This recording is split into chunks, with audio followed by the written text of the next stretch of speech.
Ancient Bible text tells a story on the famous episode of the Exodus, when the army of the Egyptian Pharaoh was destroyed by the returning waters that Moses had parted, has long been considered to be a myth, but now there has been new discoveries that could change history and confirm that episode on the Bible, in fact, it really happened.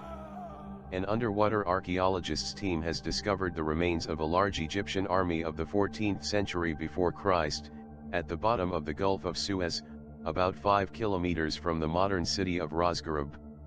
The team was looking for the remains of ancient ships and artifacts related to the Stone Age and Bronze Age trade in the Red Sea area, when they came across a gigantic mass of human bones darkened by age.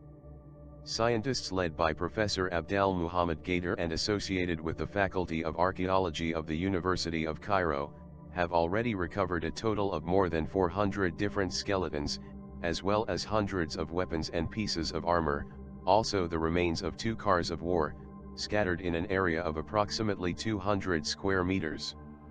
They estimate that more than 5,000 bodies could be scattered over a wider area, suggesting that a large army has perished at the site. Many clues on the site have led Professor Gader and his team to conclude that the bodies could be linked to the famous Exodus episode.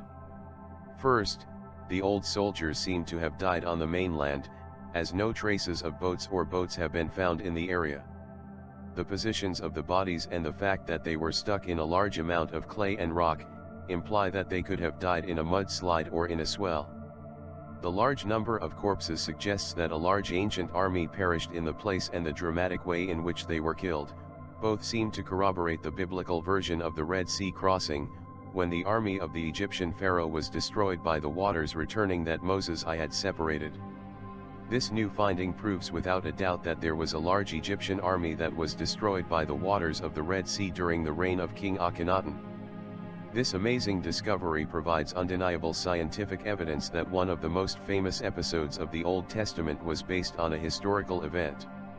It brings a totally new perspective on a story that many historians have been considering for years as a work of fiction, and suggests that other issues such as the Egyptian plagues could have a historical basis. What they found strewn across the bottom of the Red Sea has shaken the religious and scientific community, says Ruud. Cameras mounted on remote-controlled submarines revealed coral-encrusted chariot parts, horse, and human remains strewn like battlefield wreckage on the bottom of the Red Sea. Ruud also explained giant pillars have been found on both sides of the crossing to mark the event. One was discovered eroded on the Egyptian shore by the late American archaeologist Ron Wyatt. Later, another was located on the Arabian side with the legible remains of ancient Paleo-Hebrew inscriptions. He says the words for Pharaoh, death, Egypt, King Solomon, and the sacred name of God, are all present on the second pillar. Much more research and many more recovery operations are expected on the site in the coming years, as Professor Gader and his team have already announced their desire to recover the rest of the bodies and artifacts, which has turned out to be one of the site's richest underwater archaeology ever discovered.